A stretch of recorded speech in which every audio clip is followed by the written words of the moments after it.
This farmer here is preparing the farm for a good harvest.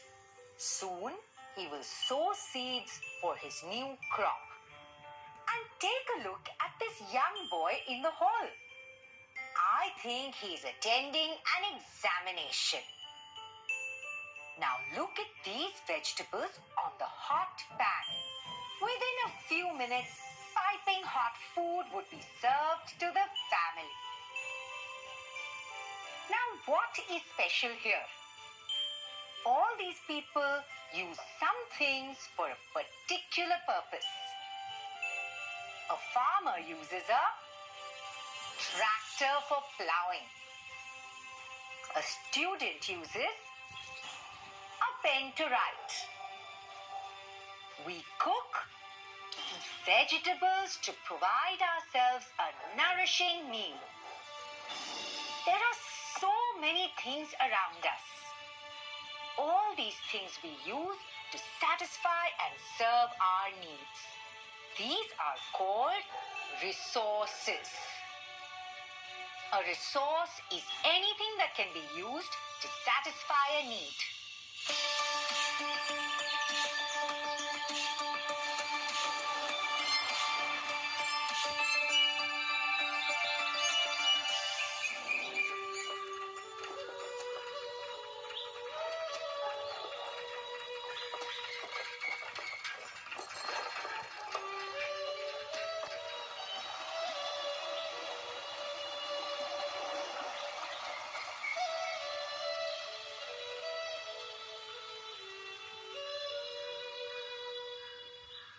Wow! What a beautiful village! Did you know 60% of the Indian population lives in the villages?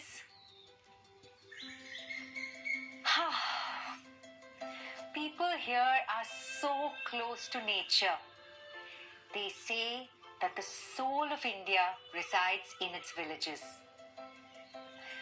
Let's spot some resources that people here use on a daily basis.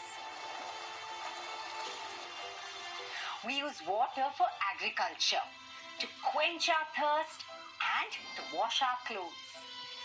We obtain food from plants. They also improve and maintain the quality of air so that there is enough oxygen for us to breathe. Look at these people on the bicycles. And look at that tractor carrying the harvested crops. People use these vehicles to get from one place to another. And these vehicles are also used to transport goods. These are some of the resources that people here in the village use. Basically, as you can see, resources can be found all around us. A bicycle, the land, the animals, houses, water pumps, a bulb, a radio are all resources. And what about this? Even the device on which you are watching this video right now is a resource.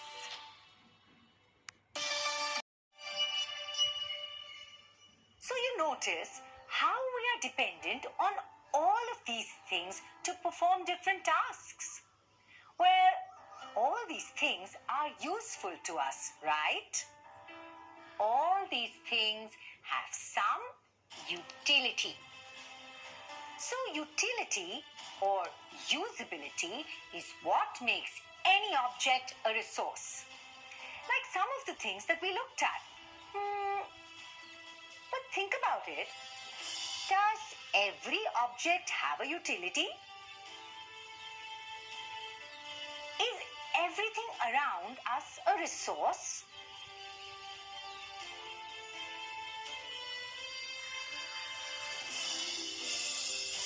Take a look at these rocks here.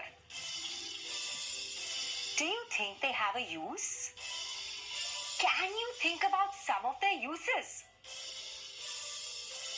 Well, now you must be thinking about different ways in which these rocks can be used, right? Want to know what I think?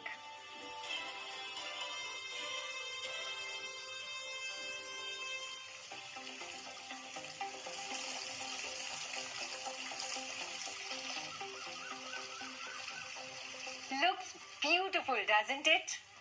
It definitely made the garden prettier.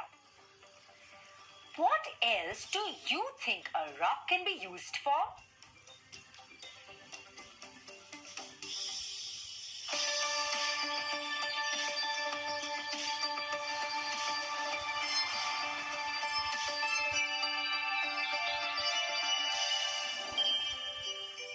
Hey, look, a mango tree. Wanna have some?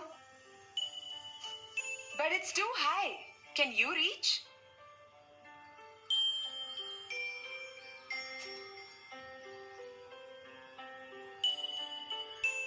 Hey, take this.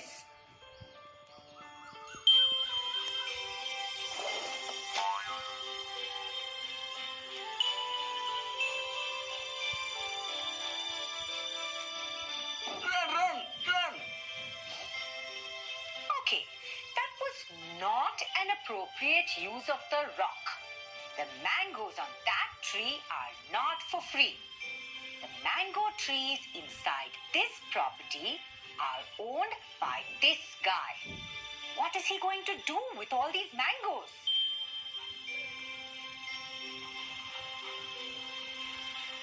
Well, there are people who need these mangoes.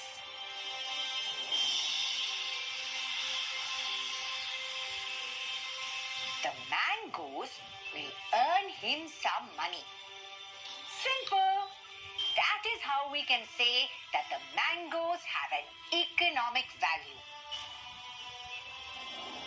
We buy goods such as mangoes, vegetables, pencils, bicycles, and other items by paying money, don't we? We buy them because they have a utility.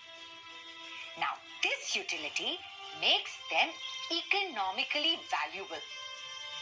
But there are things that we don't have to pay any money for. The oxygen that we breathe, the water that we drink, the land on which we stand. All of these have a value, but we don't pay money to buy oxygen, do we? So some resources do not have an economic value, while some others do. But one thing is clear, that all the resources that we use have a value. Let's go through a few more examples. Electricity, petrol, land, silk, metals, and minerals are all examples of resources which have an economic value. A beautiful landscape, the rainfall, or the air that we breathe may not have an economic value, but all of them are valuable resources. Now, an interesting thing to notice though would be that the value of these resources does not remain the same all the time.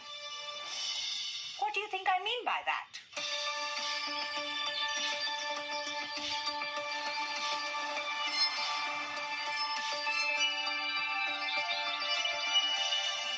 For example, let's take your grandma's home remedies. There are home remedies or traditional medicines which have been in use to cure common ailments like colds and coughs.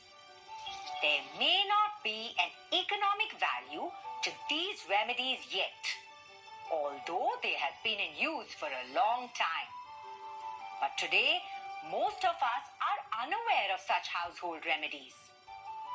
So, it is entirely possible that tomorrow a company makes use of this knowledge to manufacture and sell these medicines to the public. The home remedies will have an economic value then, right? Thus, time can play an important role in making something valuable. It can change the value of resources. Not just that, over time, advancements in technology can also change the use or the utility of resources. Let's take the example of a river. For thousands of years, humans have used river water for drinking, cooking food, and washing clothes. But as time passed, advancements in technology enabled humans to create dams and use the flow of the river to produce utility and value, make any object a resource.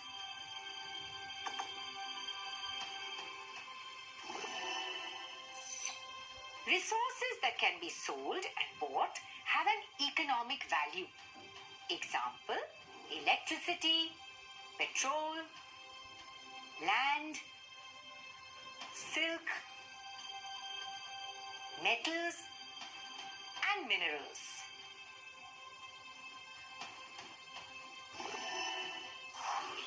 Some resources may not have an economic value, like a landscape, rain, and air. Time and technology are two factors that change substances into resources.